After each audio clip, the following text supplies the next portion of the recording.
Di sebuah kamar hotel mewah di pusat Jakarta, Sari membuka pintu dengan tangan gemetar, hanya untuk melihat Aisyah berlutut di depan seorang pria asing, cincin pertunangan berkilau di jarinya. "Ini bukan apa yang kau pikirkan," kata Aisyah dengan suara parau, tapi Sari sudah menutup pintu dengan keras. Air mata mengalir deras di wajahnya saat ia berlari menyusuri koridor, meninggalkan segala mimpi mereka hancur berkeping-keping. Saat itu juga, Sari tahu bahwa rahasia yang selama ini ia simpan rapat-rapat tentang hubungan mereka akan meledak, membawa bencana bagi keluarga konseratinya di kampung halaman. Sari berlari keluar hotel, hujan deras Jakarta menyambutnya seperti tamparan dingin.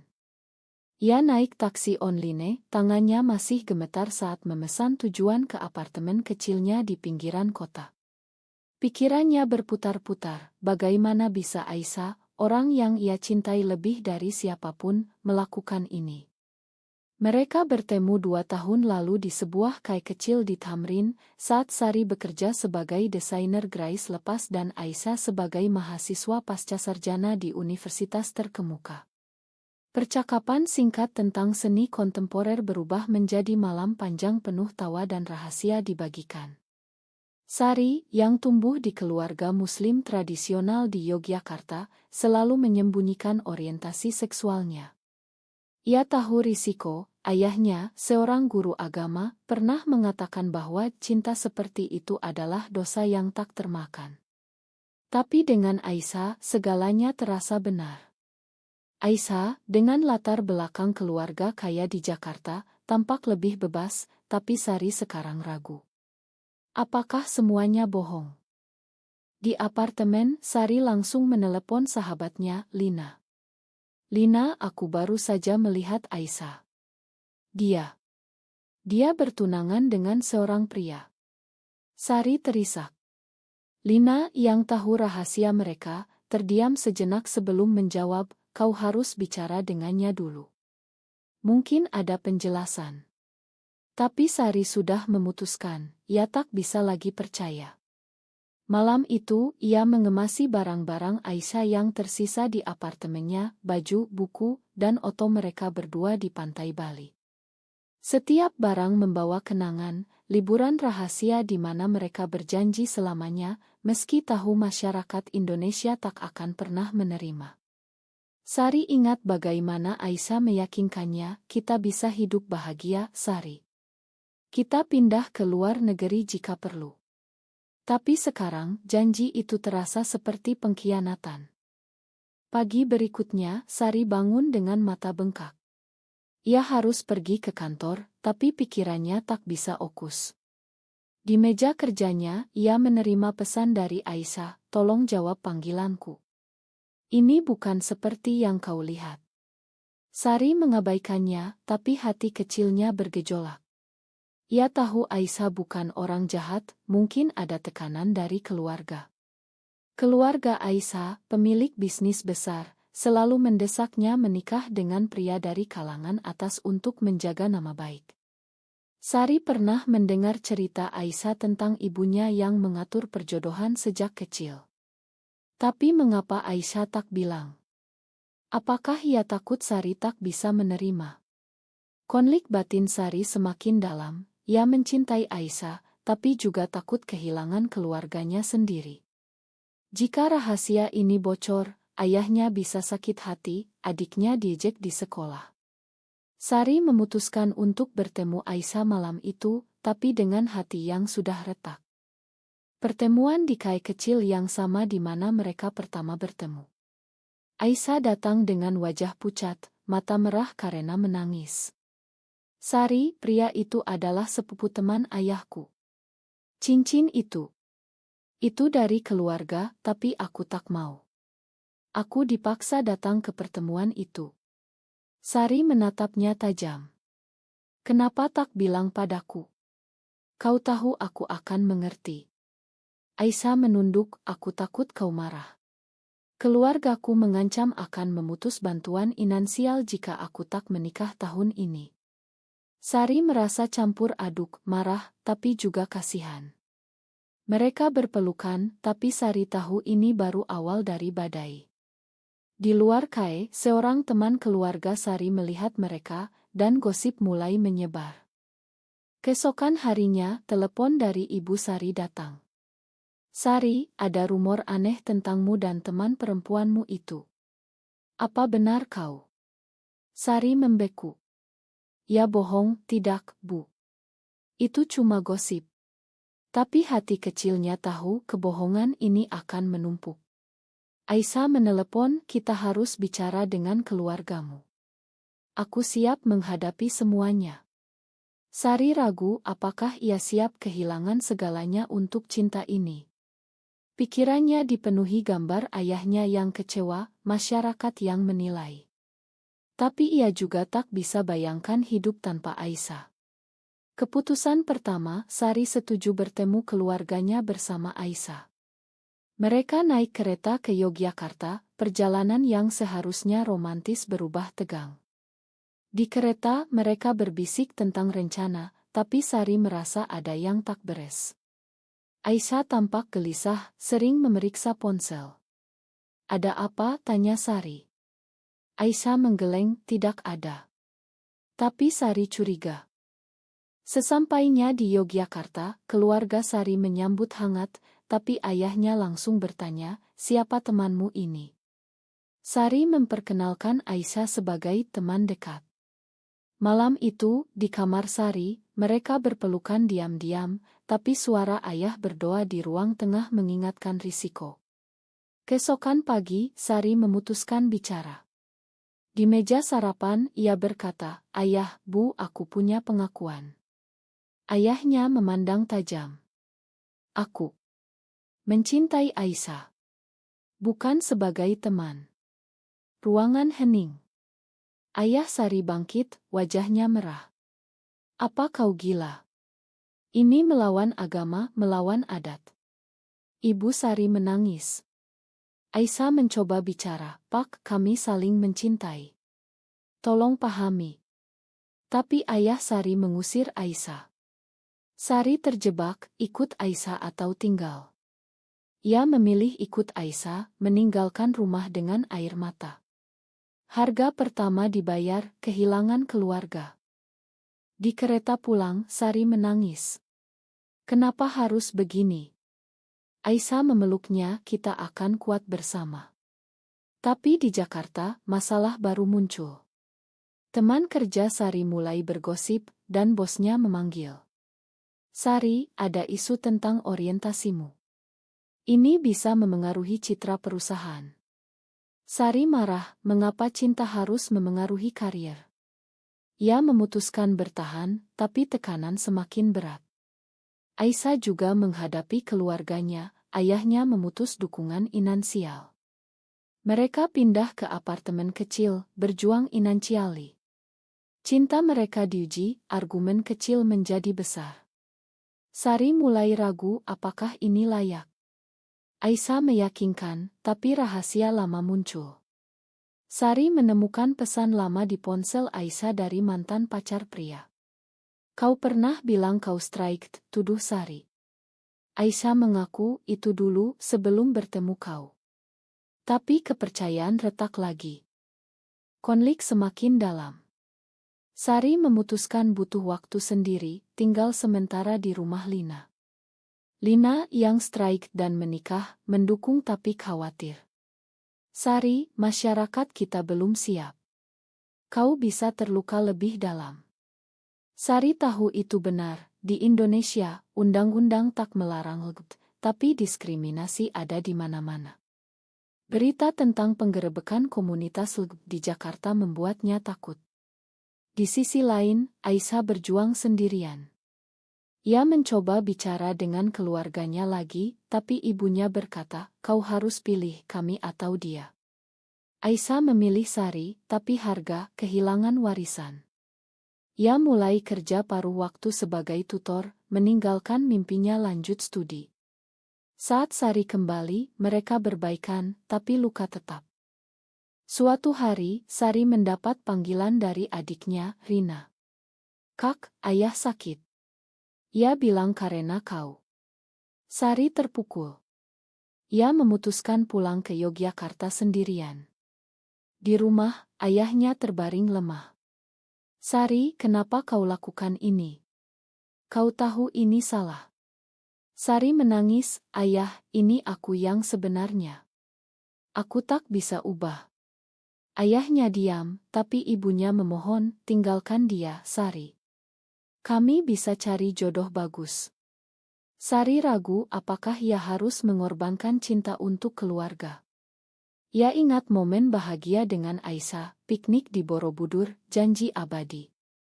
Tapi melihat ayahnya sakit, hati nuraninya bergejolak. Ia memutuskan tinggal seminggu berpura-pura setuju. Baik, Bu. Aku akan pikirkan. Tapi dalam hati, ia tak bisa. Selama di Yogyakarta, Sari bertemu teman lama, Maya, yang juga lesbian tapi menyembunyikannya dengan menikah palsu. Maya cerita, aku bahagia di luar, tapi hancur di dalam. Itu membuat Sari berpikir, apakah ia mau hidup bohong? Maya menyarankan, pindah ke Bali, di sana lebih terbuka. Sari tergoda. Saat kembali ke Jakarta, ia ceritakan pada Aisyah. Kita pindah ke Bali. Aisyah setuju, tapi ada rintangan, uang. Mereka mulai hemat, tapi tekanan sosial meningkat. Di kantor, Sari dipecat dengan alasan restrukturisasi, tapi ia tahu alasannya. Marah, ia memutuskan perusahaan, tapi pengacara bilang sulit bukti diskriminasi. Sari merasa tak berdaya terhadap sistem. Aisyah, melihat Sari menderita, mulai ragu. Ia diam-diam bertemu keluarganya, memohon bantuan. Ayah Aisyah setuju, tapi dengan syarat, putus dengan Sari. Aisyah menolak, tapi ayahnya beri ultimatum. Aisyah pulang dengan hati berat, tak cerita pada Sari. Malam itu, mereka bertengkar hebat. Sari tuduh Aisyah tak serius, Aisyah balas, kau yang selalu ragu. Mereka pisah ranjang pertama kali. Pagi harinya, Aisyah hilang. Sari panik, cari kemana-mana. Ternyata Aisyah ke rumah keluarganya. Sari datang, tapi diusir. Dia anak kami, kau tak punya hak, kata ibu Aisyah. Sari pulang sendirian, merasa dikhianati lagi. Dalam kesendirian, Sari refleksi. Ia ingat awal hubungan, bagaimana Aisyah membantunya keluar dari depresi pasca putus dengan pacar pria palsu. Aisyah yang membuatnya merasa diterima. Tapi sekarang, segalanya rumit. Sari memutuskan bertarung. Ia hubungi Aisyah lewat pesan, kita tak bisa menyerah. Aisyah balas, aku pulang besok. Tapi besoknya, Aisyah datang dengan berita buruk, keluarganya ancam laporkan ke polisi dengan tuduhan penyimpangan. Meski tak ilegal, gosip bisa hancurkan reputasi. Mereka memutuskan pindah ke Bali segera. Packing barang, tapi Sari dapat telepon dari ayahnya, pulanglah, Sari. Kami makanmu jika kau berubah. Sari tergoda, tapi pilih Aisyah. Mereka pergi dengan mobil sewaan, meninggalkan Jakarta. Di jalan, mereka bicara tentang mimpi, buka bisnis kecil di Bali, hidup bebas. Tapi di perbatasan, polisi hentikan mereka karena laporan hilang dari keluarga Aisyah. Drama terjadi, Aisyah harus ikut polisi, Sari ditinggal. Sari tunggu di kantor polisi Bali. Setelah interogasi, Aisyah dibebaskan karena tak ada kejahatan. Tapi trauma tetap. Mereka tiba di Bali, sewa rumah kecil di Ubud. Hidup baru dimulai, Sari kerja relance online, Aisyah ajar bahasa Inggris. Tapi bayang masa lalu menghantui. Sari mimpi buruk tentang ayahnya, Aisyah sering menangis diam-diam. Suatu hari, Sari temukan surat dari keluarga Aisyah, kembalilah, kami tawarkan segalanya. Aisyah akui tergoda. Sari, kita miskin di sini.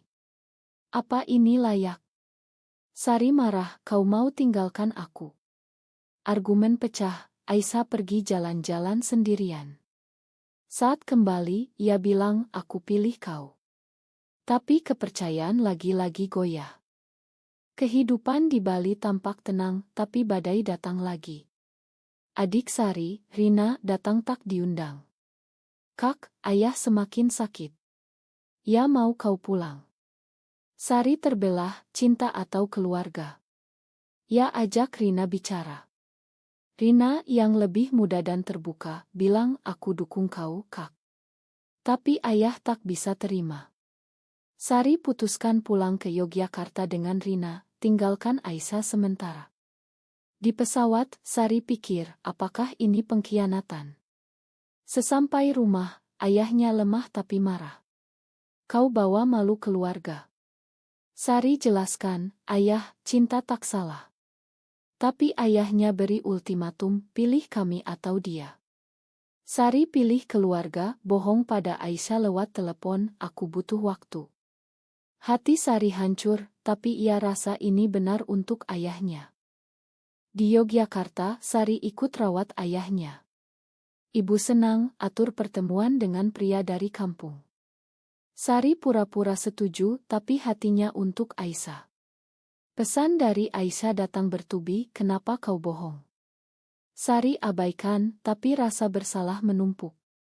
Suatu malam, ia curhat pada Maya. Aku salah pilih. Maya saran, ikuti hati. Sari sadar, ia tak bisa hidup bohong. Ia putuskan kembali ke Bali. Tapi sebelum pergi, ayahnya panggil. Sari, aku lihat kau menderita. Apa ini benar-benar kau? Sari akui semuanya. Ayahnya diam lama, lalu bilang, pergilah. Tapi jangan lupa kami. Itu seperti berkah tersembunyi. Sari pergi dengan hati ringan, tapi tahu harga, jarak dengan keluarga. Kembali ke Bali, Sari temukan Aisyah dengan teman baru, seorang wanita ekspat. Ini cuma teman, kata Aisyah, tapi Sari curiga. Mereka bertengkar, kau tinggalkan aku, tuduh Aisyah. Sari jelaskan, tapi luka dalam. Mereka berusaha baikan, tapi kepercayaan rusak. Aisyah akui bertemu keluarganya lagi diam-diam, mereka tawarkan uang untuk putus. Sari terkejut, kau pertimbangkan. Aisyah menangis, tidak, tapi aku lelah. Sari sadar, cinta mereka penuh pengorbanan. Mereka putuskan konseling, tapi di Bali, sulit temukan yang ramah. Mereka bicara sendiri, ungkap rahasia lama. Aisyah cerita masa kecil, dipaksa jadi normal oleh orang tua. Sari cerita tekanan agama. Itu mendekatkan lagi. Tapi masyarakat Bali tak sepenuhnya terbuka. Tetangga mulai gosip, pemilik rumah ancam usir. Sari marah, mengapa tak bisa hidup damai. Ia putuskan akti di komunitas lokal, ikut acara rahasia. Di sana ia bertemu aktivis, belajar tentang hak. Aisyah ragu, ini berbahaya.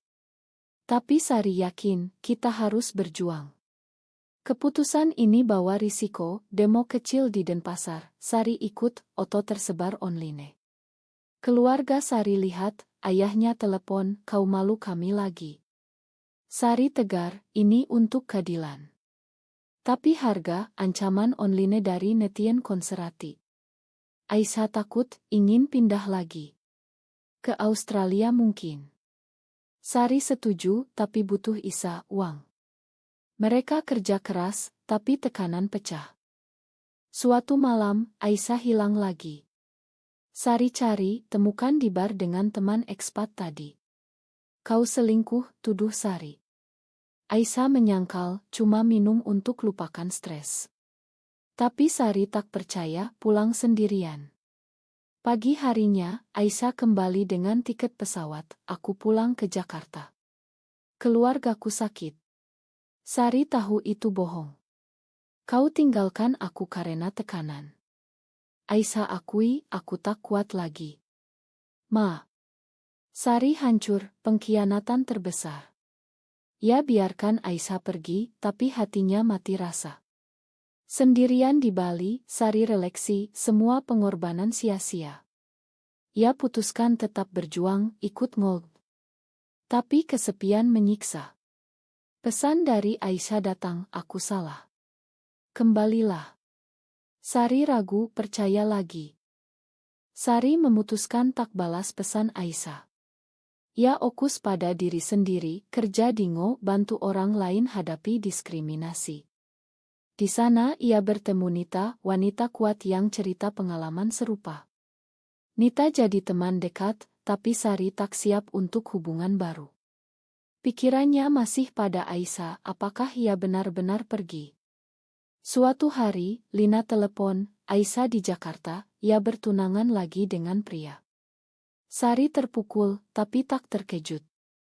Ia sadar, Aisyah memilih aman daripada cinta. Harga yang Sari bayar, hati hancur, tapi ia tumbuh lebih kuat. Ia putuskan kembali ke Jakarta, hadapi semuanya. Di sana ia bertemu Aisyah di acara alumni. Aisyah dengan cincin baru, tapi mata sedih. Sari, aku menyesal. Sari dingin, terlambat. Tapi dalam hati, ia masih cinta. Pertemuan itu bawa konflik baru. Aisyah cerita, tunanganku tahu tentang kita. Ia setuju pura-pura untuk keluarga. Sari marah, kau hidup bohong lagi. Aisyah menangis, aku tak punya pilihan. Sari tergoda bantu, tapi ingat pengkhianatan. Ia putuskan tinggal. Tapi malam itu, Aisyah datang ke apartemen Sari. Aku batalkan pertunangan. Mereka berpelukan, tapi Sari waspada. Kenapa sekarang? Aisyah jawab, karena aku lihat kau berjuang, aku malu. Mereka mulai lagi, tapi dengan aturan, jujur total. Mereka ikut terapi online, bicara tentang trauma. Tapi masyarakat tak berubah, gosip di media sosial, ancaman dari kelompok radikal. Sari putuskan publik, tulis artikel tentang pengalaman di blog. Respons campur, dukungan dari komunitas, tapi hujatan dari yang lain. Keluarga Sari hubungi, kau hancurkan nama kami. Sari jawab, ini untuk perubahan. Ayah Sari datang ke Jakarta. Pertemuan emosional, Sari, aku baca artikelmu. Aku tak setuju, tapi aku sayang kau. Sari menangis, rekonsiliasi kecil. Ayah setuju tak campur, asal Sari bahagia. Aisyah juga rekonsiliasi dengan keluarganya, meski dingin. Mereka pindah ke rumah baru, mulai bisnis desain bersama.